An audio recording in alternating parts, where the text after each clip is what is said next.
안녕하세요. 일본의 소식을 쉽고 빠르게 간추려서 전해드리는 오늘의 일본입니다. 1월 31일 일요일 오전 뉴스 보내드리겠습니다. NHK 보도에 따르면 30일 도쿄에서 769명, 카나가와 397명, 사이타마 306명, 치바 317명, 오사카 338명, 아이치 126명, 효고 137명, 후쿠오카 154명의 감염이 확인되는 등 총 3,345명이 확진 판정을 받은 것으로 파악되었습니다. 일본 내 감염이 확인된 사람은 38만 7,303명이며 요코하마 크루즈선을 포함하면 총 38만 8,015명이 감염된 것으로 파악되었습니다.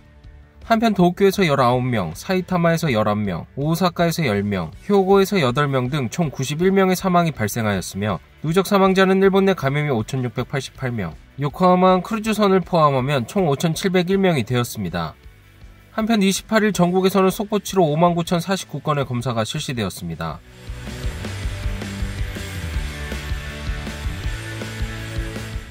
이날 도쿄에서는 769명의 신규 감염이 확인되었습니다.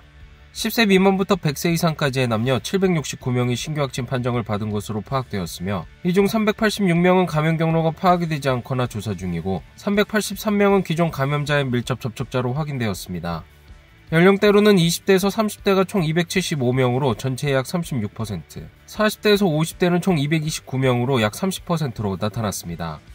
감염 경로로는 가정 내 감염이 209명으로 가장 많았으며 시설 내 감염이 113명, 직장 내 감염이 22명, 회식에서의 감염이 7명 등으로 확인되었습니다. 한편 이날 70대에서 90대까지의 남녀 19명이 사망하였으며 현재 중증 환자는 6명 감소한 141명, 입원 환자는 21명 감소한 2,882명으로 파악되었습니다. 이로써 도쿄의 누적 확진자 수는 99,208명, 누적 사망자 수는 883명이 되었습니다. 다음 소식입니다. 다음 달 7일 해제 예정인 긴급사태 선언에 대해 정부는 3월 7일까지 연장하는 방향으로 조정에 들어갔습니다. 선언이 발표된 11개 지자체 중 감염 상황이 개선되고 있는 토치기현에 대해서는 해제를 검토하고 있습니다. 긴급사태 선언의 기한이 다음 달 7일로 다가오며 이날 정부 고위 관료는 연장하지 않는다고 생각하는 사람은 없다. 3월 7일까지 한 달간 연장하는 것이 기본이다라고 말하였습니다. 정부는 선언을 연장해도 감염 상황이나 의료 제공 체제 등이 개선되면 기한을 기다리지 않고 앞당겨 해제할 방침입니다. 한편 선언이 발령 중인 11개 지자체 중 감염 상황이 개선된 토치기에 대해서는 해제를 검토하는 것으로 알려졌습니다. 또한 아이치, 기후도 해제가 가능하지 않을까라는 의견도 나오고 있습니다. 이런 가운데 스가 총리는 30일 밤 현재 감염 상황 등에 대해 보고를 받았습니다. 정부는 다음 주 자문위원회에서 전문가의 의견을 듣고 연장하는 지역이나 기간에 대해 최종 결정할 방침입니다. 다음 소식입니다. 영국에서 감염이 확산되고 있는 변이 코로나19 바이러스에 사이타마현에 거주하는 같은 직장에 다니는 3명이 감염된 사실이 새로 확인되었습니다. 후생노동성에 따르면 사이타마현에서는 새로 40대에서 60대까지의 남녀 총 4명이 영국발 변이 바이러스에 감염된 사실이 확인되었다고 밝혔습니다. 이 중 3명은 기존의 변이 바이러스 감염이 판명된 도쿄의 40대 남성 등과 같은 직장 관계자로 확인되었습니다. 이 직장에서 변이 바이러스 감염이 확인된 사람은 총 7명으로 후생노동성은 변이 바이러스로 인한 첫 클러스터가 발생했다고 보고 감염 경로를 조사 중에 있습니다. 또 도쿄에서도 영국에 체류 이력이 없는 50대 남성이 변이 바이러스에 감염된 사실이 새로 밝혀졌습니다. 이 남성은 기존의 변이 바이러스에 감염이 판명된 도쿄에 거주하는 50대 여성의 밀접 접촉자로 확인되었습니다. 지금까지 영국에 체류 이력이 없거나 현지에서 입국한 사람과의 접촉도 없는 사람이 변이 바이러스 감염 사실이 확인된 사람은 총 15명으로 후생노동성은 넓은 범위의 감염 확대는 없다고 보여지나 계속 감시를 이어가겠다라고 하였습니다.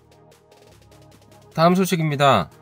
코로나19 바이러스 백신에 대해 후생노동성은 선행접종을 하는 의료 종사자의 부작용을 알아보기 위해 새로 연구팀을 꾸렸습니다.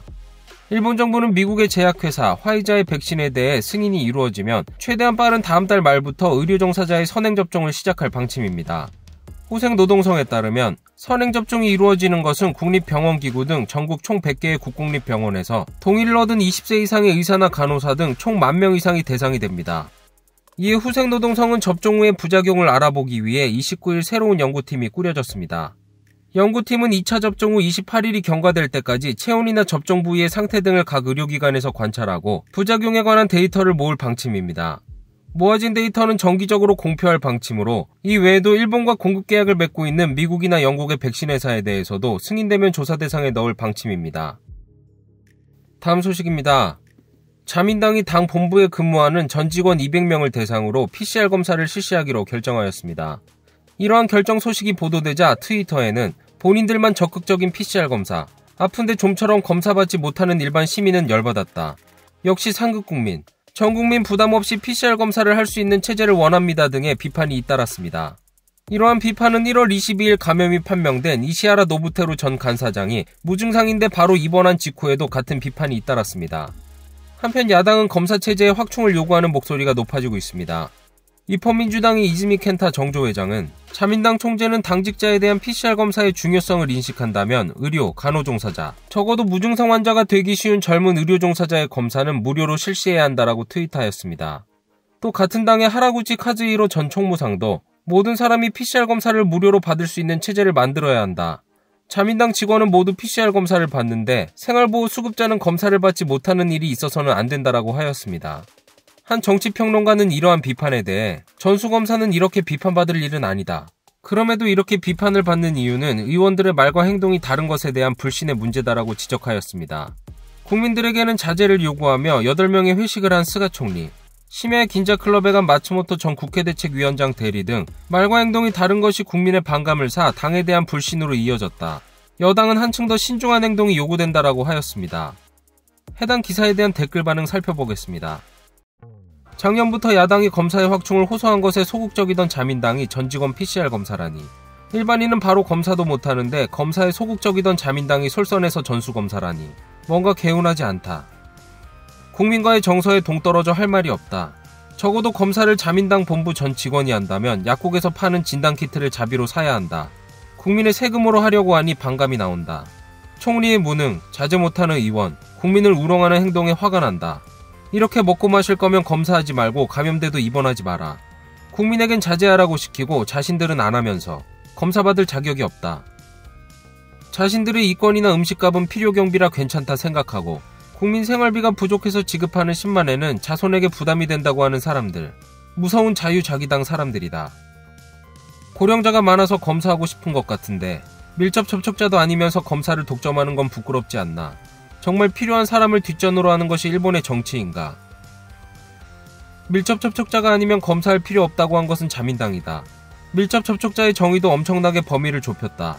왜 이 검사를 받으려고 하는지 이해할 수 없다. 국민과 상급 국민의 이중적 기준으로밖에 보이지 않는다. 다음 소식입니다. 뉴욕 양키스에서 FA로 친정팀인 라쿠텐으로 돌아온 타나카 마사히로 투수가 30일 도내에서 입단 회견을 가졌습니다. 회견에는 미키타니 히로시 구단주와 타치바나 요조 구단주 대행, 그리고 이시이 카즈이사 제너럴 매니저 겸 감독이 배석하였습니다. 8년 만에 일본 야구계에 복귀를 하게 된 타나카 선수는 今シーズン先ほどお話にもありましたが震災から10年という年で、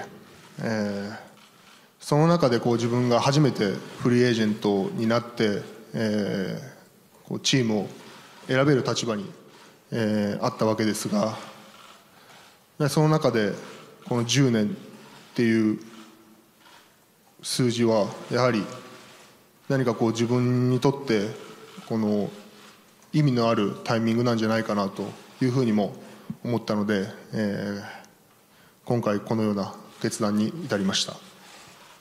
이렇게 복귀의 이유를 말하며 올해 여름 도쿄올림픽 출전에 대해서도 의욕을 보였습니다. 8년 만에 복귀의 심경에 대한 질문에는 心境ですか。とてもワクワクしています。 또 도쿄올림픽에 대한 마음가짐에 대한 질문에는 出たいと思ってます。金メダル取りたいなというふうには思ってます。 자신은 출전하지 못할 거라 생각한 가운데 연기되어 나갈 수 있는 찬스가 생겼기 때문에 뽑힌다면 마다할 이유 없이 나가고 싶다. 베이징 올림픽에 출전했지만 분했다. 자국에서 개최하는 것이기도 하고 금메달을 따고 싶다라고 말하였습니다. 다음 소식입니다. 재무성이 민간기업의 결산 양식으로 정리한 작년도 2019년도 말의 국가 재정 상황에 따르면 부채가 자산보다 많은 채무 초과 금액은 591조 여엔으로 13년 연속 과거 최대를 경신하였습니다. 재무성은 국가 재정 상황을 쉽게 나타내기 위해 일반회계와 특별회계를 합친 재무 내용을 민간기업의 결산 양식으로 국가재무 서류를 정리하고 있습니다. 이에 따르면 작년도 말 시점에서는 부채가 재원 부족을 보충하는 국채의 발행 등에 따라 전년도보다 15조 여엔이 증가하여 1273조 700억 여엔이었습니다. 한편 도로 등 인프라나 유가증권 등의 자산은 정부가 보유하는 외국 채권의 평가액이 증가하며 6조엔가량 늘어난 681조 2,600억 여엔이었습니다. 이 결과 부채가 자산으로 또는 채무 초과 금액은 8조엔가량 증가하여 591조 8천억 여엔이 되며 13년 연속으로 과거 최대를 경신하였습니다. 또 2020년도에는 코로나19 바이러스 대책으로 3차례 추경 예산을 편성하며 국채의 신규 발행액은 처음으로 100조엔을 넘어섰습니다. 이로 인해 올해 국가 채무 초과 규모는 더 커지고 미래 세대의 부담이 한층 더 커질 우려가 높아지고 있습니다. 다음 소식입니다. 대학 입학 공통 테스트의 2회째 본시험이 30일부터 시작되었습니다. 이번 일정은 코로나19 바이러스 영향에 따른 학습 지연을 배려하여 만들어진 일정입니다. 이번에는 전국의 64개 시험장에서 30일과 31일에 걸쳐 진행됩니다. 처음부터 이번 일정으로 지원한 수험생 외에 1회 시험 때 코로나19에 감염된 92명이나 밀접 접촉자였던 132명 등 응시할 수 없었던 수험생을 포함해 약 2,500명이 응시하였습니다. お母さんがコロナになってしまって濃厚接触者なので厳しくて今日に変えました。1月7日にその陽性が分かりました。第一日程で受けられなくなってしまって迷惑をかけてしまったなと。勉強できなかった分他の人よりはちょっと下がってしまうかもしれないけどそれでも全力を尽くしてということを言われました。 폭설로 인한 영향이 우려된 북일본에서도 예정대로 실시되었습니다. 다음 소식입니다. ANA 홀딩스의 지난달 9개월간의 결산은 코로나19 바이러스의 영향으로 사상 최대 적자가 되었습니다. ANA 홀딩스가 발표한 지난해 4월부터 12월까지 9개월간의 결산에 따르면 최종 손익은 과거 최대인 3,095억엔의 적자가 되었습니다. 이는 코로나19의 영향으로 국제선 이용객이 급감한 것이 주요 원인입니다. 단 10월부터 12월까지의 국내선 여객 수입은 고투 트래블 등의 효과로 7월부터 9월까지 수입보다 200억엔이 넘는 등 크게 회복하였습니다. 또 JR 동일본도 지난달까지 9개월간의 결산에서 과거 최대인 2,945억엔의 최종 적자가 되었다고 발표하였습니다. 이러한 코로나19 바이러스의 영향으로 인해 철도항공 업계 모두 어려운 경영 상황이 이어지고 있습니다. 오늘의 일본 소식은 여기까지입니다. 시청해주셔서 감사드리며 즐거운 하루 되시길 바라겠습니다. 저는 또 새로운 소식으로 찾아뵙도록 하겠습니다. 이그저TV였습니다.